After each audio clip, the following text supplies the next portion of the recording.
Silent Snow, Secret Snow by Conrad. Narrated by John Paget. Music by Matt Carden. 1. Just why it should have happened, or why it should have happened just when it did, he could not, of course, possibly have said, nor perhaps could it even have occurred to him to ask. The thing was, above all, a secret, something to be preciously concealed from mother and father, and to that very fact it owed an enormous part of its deliciousness.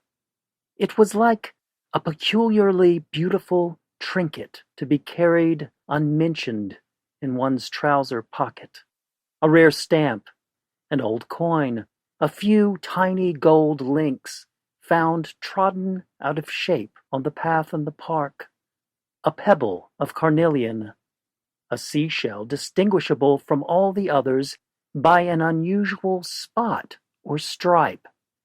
And as if it were any one of these, he carried around with him everywhere a warm and persistent and increasingly beautiful sense of possession. Nor was it only a sense of possession, it was also a sense of protection. It was as if, in some delightful way, his secret gave him a fortress, a wall, behind which he could retreat into heavenly seclusion. This was almost the first thing he had noticed about it, apart from the oddness of the thing itself, and it was this that now again for the 50th time occurred to him as he sat in the little schoolroom. It was the half hour for geography.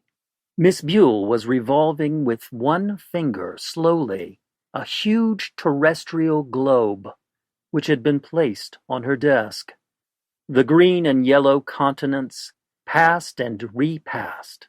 Questions were asked and answered, and now the little girl in front of him, Deirdre, who had a funny little constellation of freckles on the back of her neck, exactly like the Big Dipper, was standing up and telling Miss Buell that the equator was the line that ran around the middle. Miss Buell's face, which was old and grayish and kindly, with gray stiff curls beside the cheeks, and eyes that swam very brightly like little minnows behind thick glasses, wrinkled itself into a complication of amusements. "Ah, I see. The earth is wearing a belt, or a sash, or someone drew a line round it." "Oh, no, not that. I mean—" In the general laughter he did not share, or only a very little. He was thinking about the Arctic and Antarctic regions, which of course on the globe were white. Miss Buell was now telling them about the tropics, the jungles, the steamy heat of equatorial swamps, where the birds and butterflies and even the snakes were like living jewels. As he listened to these things, he was already with a pleasant sense of half-effort putting his secret between himself and the words. Was it really an effort at all?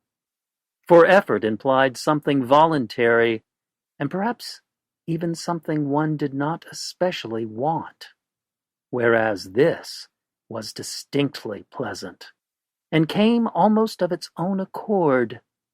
All he needed to do was to think of that morning, the first one, and then of all the others. But it was all so absurdly simple. It had amounted to so little. It was nothing, just an idea. And just why it should have become so wonderful, so permanent, was a mystery. A very pleasant one, to be sure, but also, in an amusing way, foolish.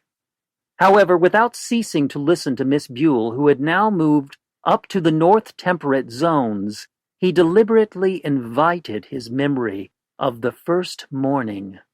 It was only a moment or two after he had waked up, or perhaps the moment itself. But was there to be an exact moment? Was one awake all at once? Or was it gradual? Anyway, it was after he had stretched a lazy hand up towards the headrail and yawned and then relaxed again among his warm covers, all the more grateful on a December morning, that the thing had happened. Suddenly, for no reason, he had thought of the postman. He remembered the postman. Perhaps there was nothing so odd in that. After all, he heard the postman almost every morning in his life. His heavy boots could be heard clumping round the corner at the top of the little cobbled hill street, and then progressively nearer, progressively louder, the double knock at each door, the crossings and recrossings of the street, till finally the clumsy steps came stumbling across to the very door, and the tremendous knock came, which shook the house itself. Miss Buell was saying, "Vast wheat-growing areas in North America and Siberia." Deirdre had for the moment placed her left hand across the back of her neck. But on this particular morning, the first morning, as he lay there with his eyes closed, he had for some reason waited for the postman. He wanted to hear him come round the corner, and that was precisely the joke. He never did. He never came. He never had come round the corner again. For when at last the steps were heard, they had already, he was quite sure, come a little down the hill to the first house, and even so the steps were curiously different. They were softer. They had a new secrecy about them. They were muffled and indistinct, and while the rhythm of them was the same, it now said a new thing. It said peace. It said remoteness. It said cold. It said sleep. And he had understood the situation at once. Nothing could have seemed simpler. There had been snow in the night, such as all winter he had been longing for, and it was this which had rendered the postman's first footsteps inaudible and the later ones faint. Of course, how lovely! And even now it must be snowing. It was going to be a snowy day. The long, white, ragged lines were drifting and sifting across the street, across the faces of the old houses, whispering and hushing, making little triangles of white in the corners between cobblestones, seething a little when the wind blew them over the ground to a drifted corner, and so it would be all day, getting deeper and deeper, and silenter and silenter. Miss Buell was saying, "Land of perpetual snow." All this time, of course, while he lay in bed, he had kept his eyes closed, listening to the nearer progress of the postman, the muffled footsteps thumping and slipping on the snow-sheathed cobbles, and all the other sounds, the double knocks, a frosty, far-off voice or two, a bell ringing thinly and softly as if under a sheet of ice, had the same slightly abstracted quality, as if removed by 1 degree from actuality, as if everything in the world had been insulated by snow. But when at last, pleased, he opened his eyes and turned them towards the window to see for himself this long-desired and now so clearly imagined miracle, what he saw instead was brilliant sunlight on a roof. And when astonished, he jumped out of bed and stared down into the street, expecting to see the cobbles obliterated by the snow. He saw nothing but the bare, bright cobbles themselves. Queer, the effects this extraordinary surprise had had upon him, kept with him a sense as of snow falling about him, a secret screen of new snow between himself and the world. If he had not dreamed such a thing, and how could he have dreamed it while awake? How else could one explain it? In any case, the delusion had been so vivid as to affect his entire behavior.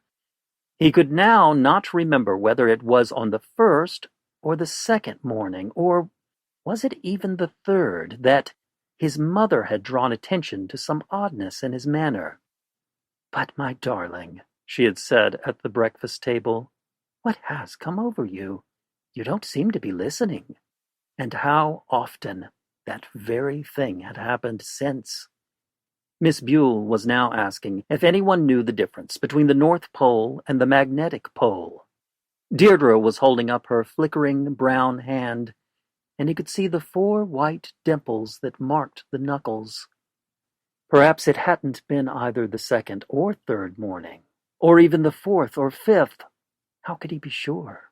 How could he be sure just when the delicious progress had become clear? Just when it had really begun. The intervals weren't very precise. All he now knew was that at some point or other, perhaps the second day, perhaps the 6th, he had noticed that the presence of the snow was a little more insistent, the sound of it clearer, and conversely the sound of the postman's footsteps more indistinct. Not only could he not hear the steps coming round the corner, he could not even hear them at the first house. It was below the first house that he heard them, and then it was below the second house that he had heard them, and a few days later again below the third. Gradually, the snow was becoming heavier, the sound of its seething louder, the cobblestones more and more muffled. When he found each morning on going to the window after the ritual of listening that the roofs and cobbles were as bare as ever, it made no difference. This was, after all, only what he had expected. It was even what pleased him, what rewarded him. The thing was his own, belonged to no one else. No one else knew about it, not even his mother and father. There, outside, were the bare cobbles, and here, inside, was the snow. Snow growing heavier each day, muffling the world, hiding the ugly and deadening increasingly, above all, the steps of the postman. "But, my darling," she had said at the luncheon table, "what has come over you? You don't seem to listen when people speak to you. That's the 3rd time I've asked you to pass your plate."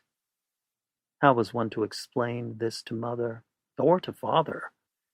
There was, of course, nothing to be done about it. Nothing. All one could do was to laugh embarrassedly, pretend to be a little ashamed, apologize, and take a sudden and somewhat disingenuous interest in what was being done or said. The cat had stayed out all night. He had a curious swelling on his left cheek. Perhaps somebody had kicked him or a stone had struck him. Mrs. Kempton was or was not coming to tea. The house was going to be house-cleaned or turned out on Wednesday instead of Friday. A new lamp was provided for his evening work. Perhaps it was eye strain which accounted for this new and so peculiar vagueness of his. Mother was looking at him with amusement as she said this, but with something else as well. "A new lamp? A new lamp. Yes, mother. No, mother. Yes, mother. School is going very well. The geometry is very easy. The history is very dull. The geography is very interesting, particularly when it takes one to the North Pole." "Why the North Pole?" "Oh, well, it would be fun to be an explorer, another Perry or Scott or Shackleton." And then abruptly, he found his interest in the talk at an end, stared at the pudding on his plate, listened, waited, and began once more. Ah, how heavenly, too, the first beginnings, to hear or feel, for could he actually hear it? The silent snow, the secret snow. Miss Buell was telling them about the search for the Northwest Passage, about Hendrik Hudson, the half moon. This had been indeed the only distressing feature of the new experience, the fact that it so increasingly had brought him into a kind of mute misunderstanding, or even conflict with his father and mother. It was as if he was trying to lead a double life. On the one hand, he had to be Paul Hasselman and keep up the appearance of being that person. Dress, wash, and answer intelligently when spoken to. On the other, he had to explore this new world which had been opened to him. Nor could there be the slightest doubt, not the slightest, that the new world was the profounder and more wonderful of the two. It was irresistible. It was miraculous. Its beauty was simply beyond anything, beyond speech, as beyond thought, utterly incommunicable. But how then, between the two worlds of which he was thus constantly aware, was he to keep a balance? One must get up, one must go to breakfast, one must talk with mother, go to school, do one's lessons, and in all this, try not to appear too much of a fool. But if all the while one was also trying to extract the full deliciousness of another and quite separate existence, one which could not easily, if at all, be spoken of, how was one to manage? How was one to explain? Would it be absurd? Would it merely mean that he would get into some obscure kind of trouble? These thoughts came and went, as softly and secretly as the snow. They were not precisely a disturbance. Perhaps they were even a pleasure. He liked to have them. Their presence was something almost palpable, something he could stroke with his hand without closing his eyes, and without ceasing to see Miss Bule and the schoolroom and the globe and the freckles on Deirdre's neck. Nevertheless, he did, in a sense, cease to see, or to see the obvious external world, and substituted for this vision the vision of snow, the sound of snow, and the slow, almost soundless, approach of the postman. Yesterday, it had been only at the 6th house that the postman had become audible. The snow was much deeper now. It was falling more swiftly and heavily. The sound of its seething was more distinct, more soothing, more persistent. And this morning it had been, as nearly as he could figure, just above the 7th house. Perhaps only a step or two above at most. He had heard 2 or 3 footsteps before the knock had sounded. And with each such narrowing of the sphere, each nearer approach of the limit at which the postman was first audible, it was odd how sharply was increased the amount of illusion which had to be carried into the ordinary business of daily life. Each day it was harder to get out of bed, to go to the window, to look out at the, as always, perfectly empty and snowless street. Each day it was more difficult to go through the perfunctory motions of greeting mother and father at breakfast, to reply to their questions, to put his books together and go to school. And at school, how extraordinarily hard to conduct with success simultaneously the public life and the life that was secret. There were times when he longed, positively ached, to tell everyone about it, to burst out with it, only to be checked almost at once by a far-off feeling as of some faint absurdity which was inherent in it. But was it absurd?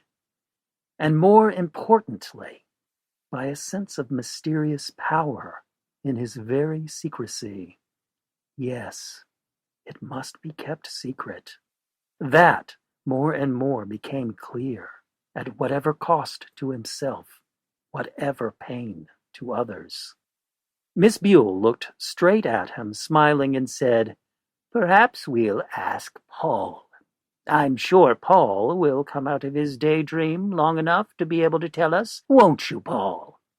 He rose slowly from his chair, resting one hand on the brightly varnished desk, and deliberately stared through the snow towards the blackboard. It was an effort, but it was amusing to make it. "Yes," he said slowly, "it was what we now call the Hudson River. This he thought to be the Northwest Passage." He was disappointed. He sat down again, and as he did so, Deirdre half turned in her chair and gave him a shy smile of approval and admiration. At whatever pain to others. This part of it was very puzzling, very puzzling. Mother was very nice, and so was Father. Yes, that was all true enough. He wanted to be nice to them, to tell them everything, and yet, was it really wrong of him to want to have a secret place of his own? At bedtime the night before, Mother had said, "If this goes on, my lad, we'll have to see a doctor, we will. We can't have our boy." But what was it she had said? Live in another world? Live so far away? The word far had been in it, he was sure. And then Mother had taken up a magazine again and laughed a little, but with an expression which wasn't mirthful. He had felt sorry for her. The bell rang for dismissal. The sound came to him through the long, curved parallels of falling snow. He saw Deirdre rise and had himself risen almost as soon, but not quite as soon as she. 2. On the walk homeward, which was timeless, it pleased him to see through the accompaniment or counterpoint of snow the items of mere externality on his way. There were many kinds of bricks in the sidewalks, and laid in many kinds of pattern. The garden walls, too, were various, some of wooden palings, some of plaster, some of stone. Twigs of bushes leaned over the walls, the little hard green winter buds of lilac on gray stems, sheathed and fat. Other branches very thin and fine and black and desiccated. Dirty sparrows huddled in the bushes, as dull in color as dead fruit left in leafless trees. A single starling creaked on a weather vane. In the gutter, beside a drain, was a scrap of torn and dirty newspaper, caught in a little delta of filth. The word eczema appeared in large capitals, and below it was a letter from Mrs. Amelia D. Cravath, 2100 Pine Street, Fort Worth, Texas, to the effect that after being a sufferer for years, she had been cured by Cayley's ointment. In the little delta beside the fan-shaped and deeply runneled continent of brown mud were lost twigs, descended from their parent trees, dead matches, a rusty horse-chestnut burr, a small concentration of sparkling gravel on the lip of the sewer, a fragment of eggshell, a streak of yellow sawdust, which had been wet and was now dry and congealed, a brown pebble, and a broken feather. Further on was a cement sidewalk, ruled into geometrical parallelograms, with a brass inlay at one end commemorating the contractors who had laid it, and halfway across an irregular and random series of dog tracks, immortalized in synthetic stone. He knew these well, and always stepped on them. To cover the little hollows with his own foot had always been a queer pleasure. Today he did it once more, but perfunctorily and detachedly, all the while thinking of something else. That was a dog, a long time ago, who had made a mistake and walked on the cement while it was still wet. He had probably wagged his tail, but that hadn't been recorded. Now, Paul Hasselman, aged 12, on his way home from school, crossed the same river, which in the meantime had frozen into rock, homeward through the snow falling in bright sunshine. Homeward? Then came the gateway, with the two posts surmounted by egg-shaped stones which had been cunningly balanced on their ends as if by Columbus, and mortared in the very act of balance, a source of perpetual wonder. On the brick wall just beyond, the letter H had been stenciled, presumably for some purpose. H? H. The green hydrant, with a little green painted chain attached to the brass screw cap. The elm tree, with the great gray wound in the bark, kidney-shaped, into which he always put his hand to feel the cold but living wood. The injury, he had been sure, was due to the gnawings of a tethered horse, but now it deserved only a passing palm, a merely tolerant eye. There were more important things, miracles, beyond the thoughts of trees, mere elms, beyond the thoughts of sidewalks, mere stone, mere brick, mere cement, beyond the thoughts even of his own shoes, which trod these sidewalks obediently, bearing a burden far above of elaborate mystery. He watched them. They were not very well polished. He had neglected them for a very good reason.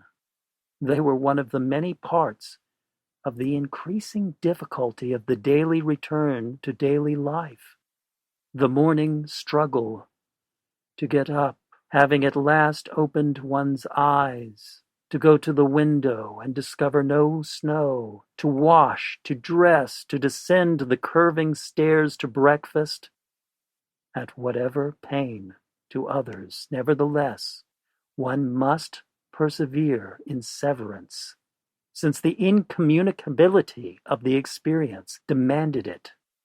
It was desirable, of course, to be kind to mother and father, especially as they seemed to be worried, but it was also desirable to be resolute.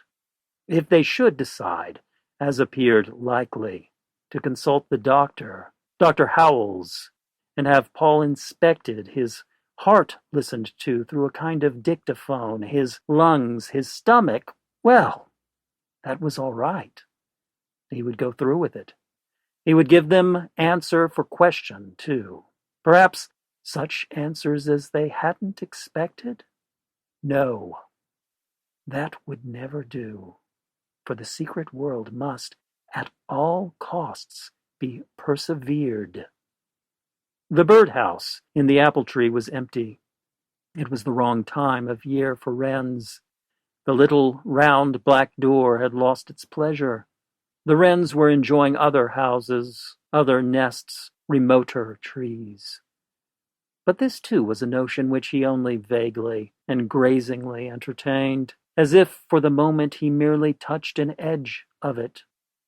There was something further on, which was already assuming a sharper importance, something which already teased at the corners of his eyes, teasing also at the corner of his mind. It was funny to think that he so wanted this, so awaited it, and yet found himself enjoying this momentary dalliance with the birdhouse, as if for a quite deliberate postponement and enhancement of the approaching pleasure. He was aware of his delay, of his smiling and detached and now almost uncomprehending gaze at the little birdhouse. He knew what he was going to look at next. It was his own little cobbled hill street, his own house, the little river at the bottom of the hill, the grocer's shop with the cardboard man in the window, and now, thinking all this, he turned his head, still smiling, and looking quickly right and left through the snow-laden sunlight. And the mist of snow, as he had foreseen, was still on it. A ghost of snow, falling in the bright sunlight, softly and steadily floating and turning and pausing, soundlessly meeting the snow that covered, as with a transparent mirage, the bare, bright cobbles. He loved it. He stood still and loved it. Its beauty was paralyzing, beyond all words, all experience, all dream. No fairy story he had ever read could be compared with it. None had ever given him this extraordinary combination of ethereal loveliness with a something else, unnameable, which was just faintly and deliciously terrifying. What was this thing?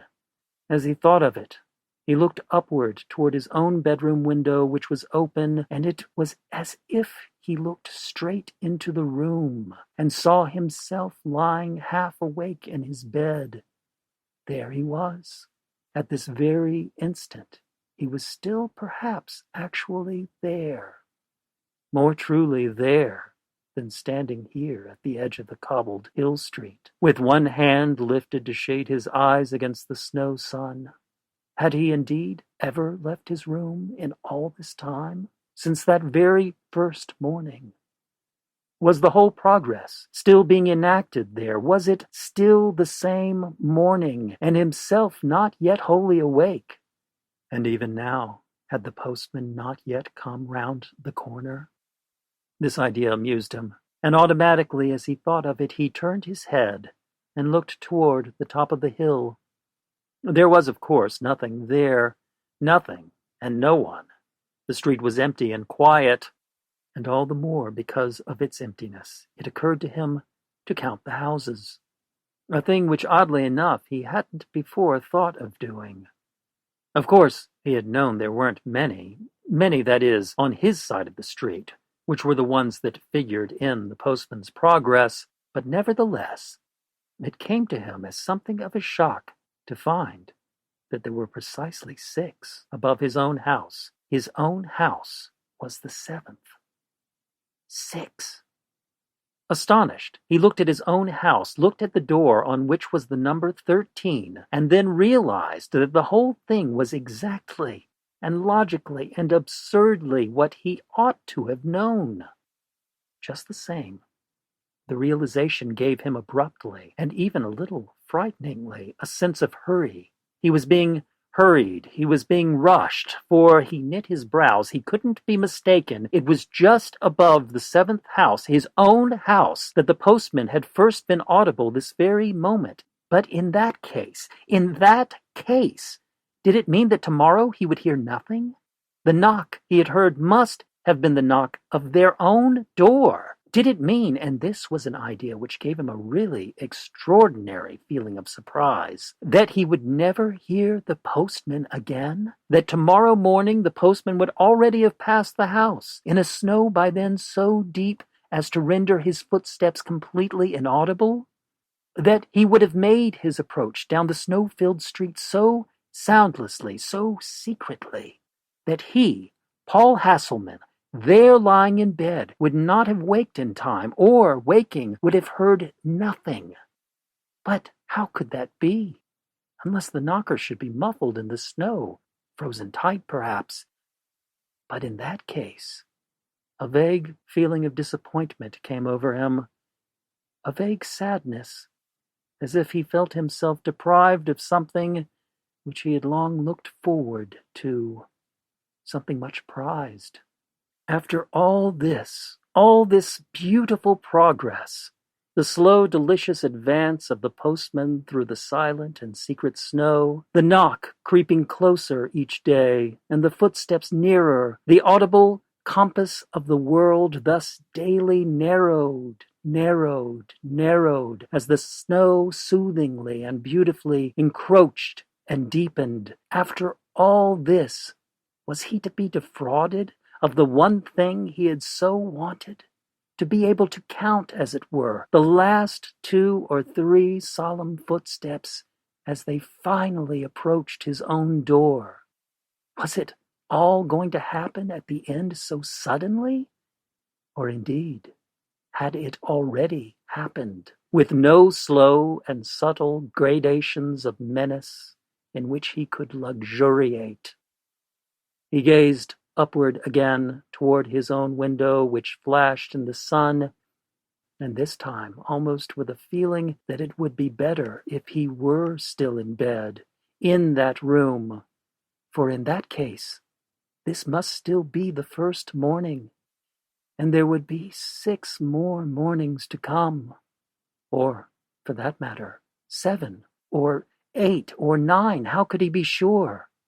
Or even more. 3. After supper, the inquisition began.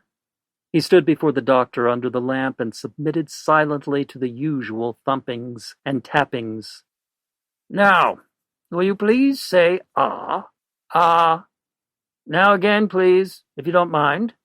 Ah. Say it slowly and hold it if you can. Ah. Good. How silly all this was. As if it had anything to do with his throat, or his heart, or lungs. Relaxing his mouth, of which the corners, after all this absurd stretching, felt uncomfortable, he avoided the doctor's eyes, and stared towards the fireplace, past his mother's feet in gray slippers which projected from the green chair, and his father's feet in brown slippers which stood neatly side by side on the hearth rug. There's certainly nothing wrong there. He felt the doctor's eyes fixed upon him, and as if merely to be polite, returned the look, but with a feeling of justifiable evasiveness. Now, young man, tell me, do you feel all right? Yes, sir, quite all right. No headaches? No dizziness? No, I don't think so. Let me see. Let's get a book, if you don't mind. Yes, thank you. That will do splendidly. And now, Paul, if you'll just read it, holding it as you would normally hold it. He took the book and read. And another praise have I to tell for this, the city of our mother, the gift of a great God, a glory of the land most high, the might of horses, the might of young horses, the might of the sea. For thou, son of Cronus, our lord Poseidon, hast thrown herein this pride, since in these roads first thou didst show forth the curb that cures the rage of steeds, and the shapely oar, apt to men's hands, hath a wondrous speed on the brine, following the 100-footed Nereids. O land that art praised above all lands, now is it for thee to make those bright praises seen in deeds. He stopped tentatively and lowered the heavy book. No, as I thought, there is certainly no superficial sign of eye strain. Silence thronged the room, and he was aware of the focused scrutiny of the 3 people who confronted him. He could have his eyes examined, but I believe it is something else. What could it be? This was his father's voice. It's only this curious absent-minded... This was his mother's voice. In the presence of the doctor, they both seemed irritatingly apologetic. I believe it is something else. Now, Paul, I would like very much to ask you a question or two. You will answer them, won't you? You know I'm an old friend of yours, eh? That's right. His back was thumped twice by the doctor's fat fist. Then the doctor was grinning at him with false amiability, while with one fingernail he was scratching the top button of his waistcoat. Beyond the doctor's shoulder was the fire, the fingers of flame making light prestidigitation against the sooty fire back, the soft sound of their random flutter the only sound. I would like to know, is there anything that worries you? The doctor was again smiling, his eyelids low against the little black pupils, in each of which was a tiny white bead of light. Why answer him? Why answer him at all? At whatever pain to others.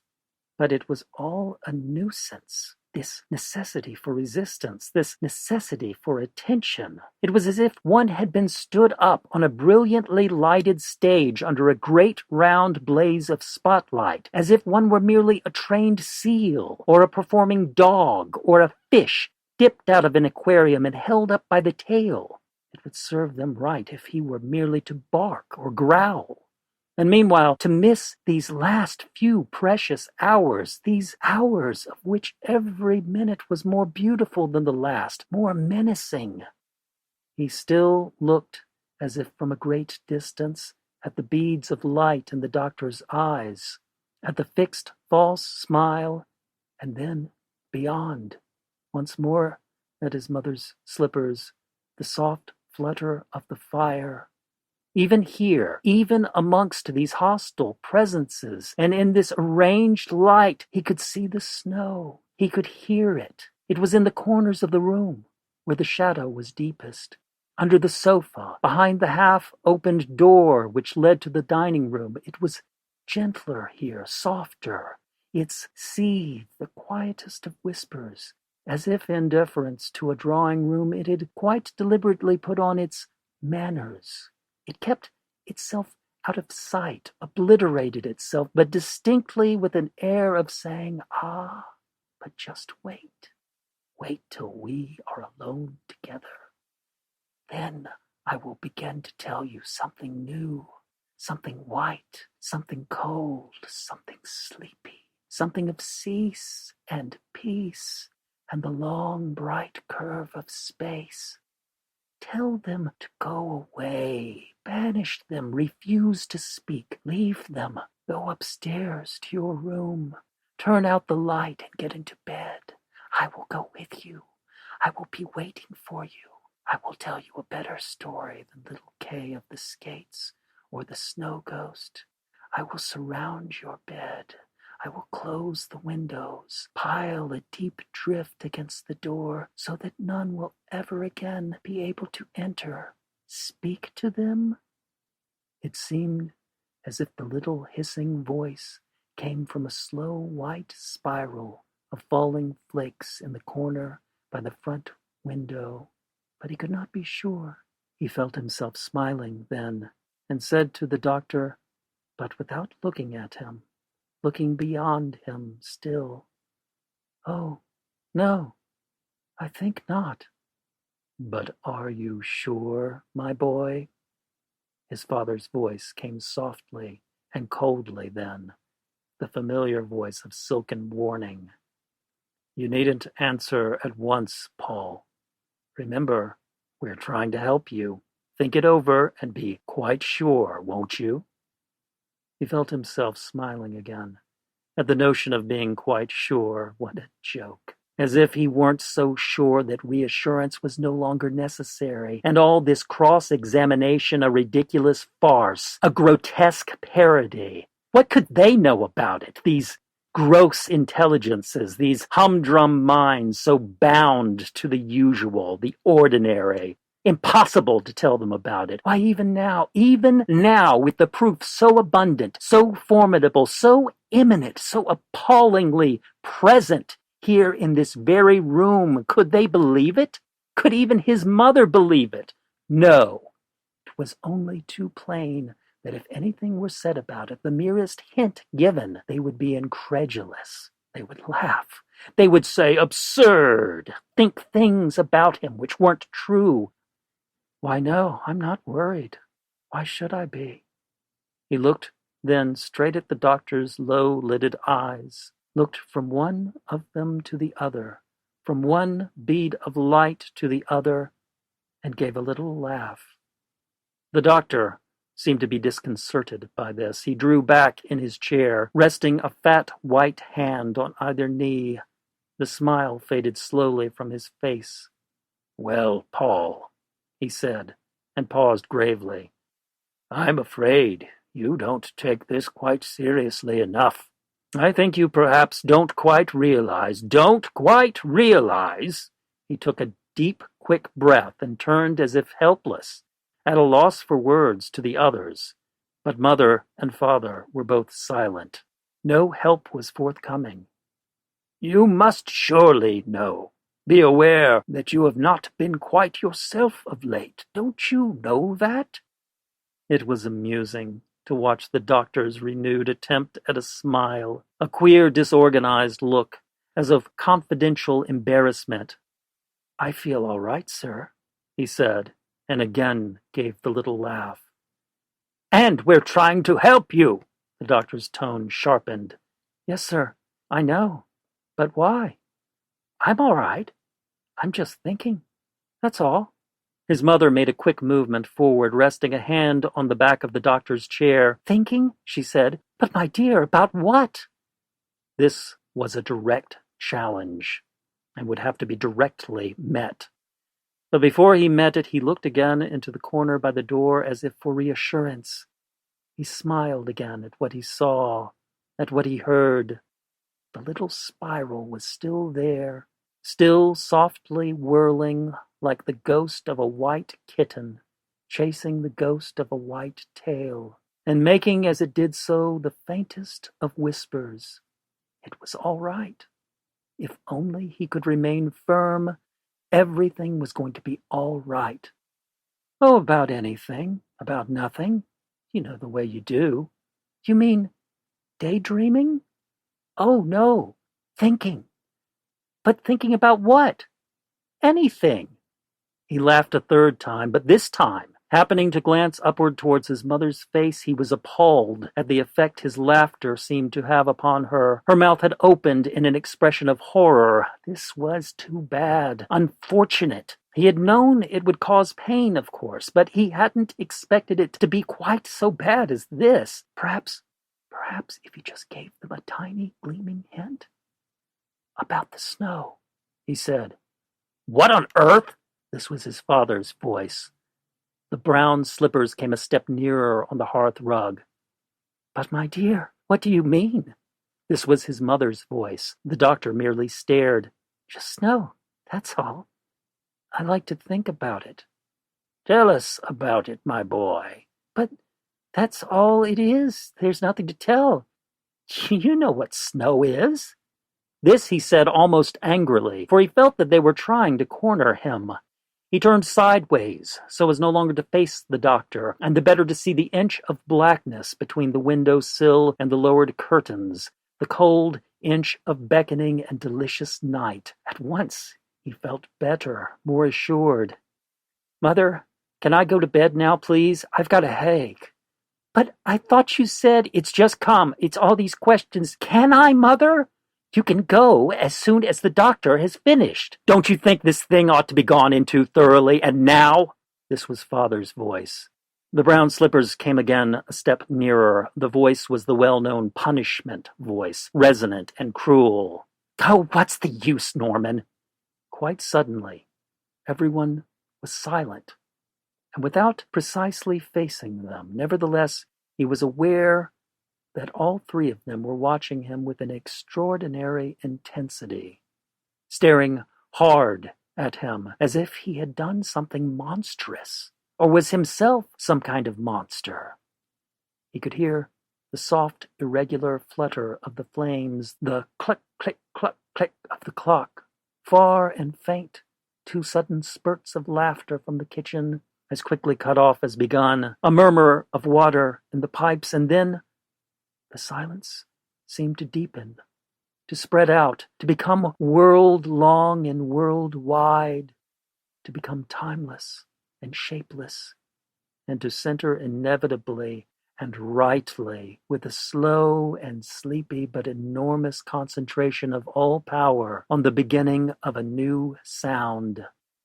What this new sound was going to be, he knew perfectly well.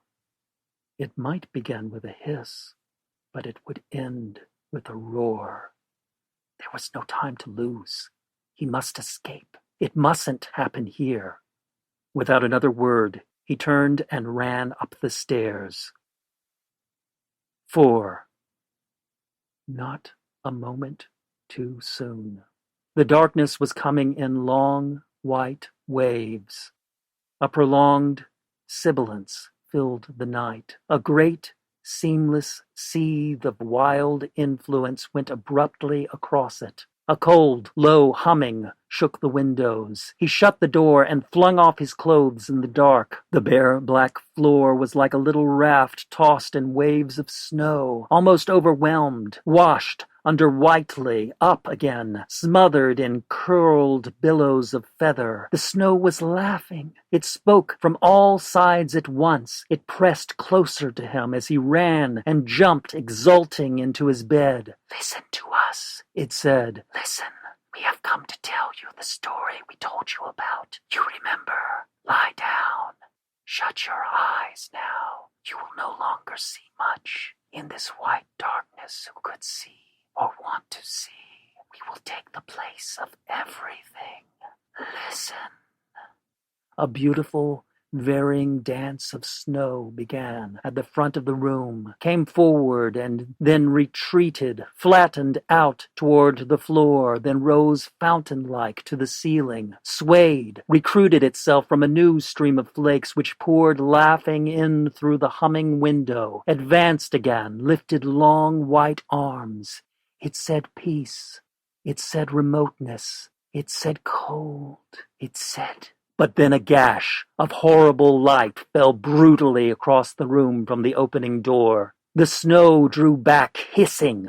Something alien had come into the room, something hostile. This thing rushed at him, clutched at him, shook him, and he was not merely horrified. He was filled with such a loathing as he had never known. What was this? This cruel disturbance, this act of anger and hate.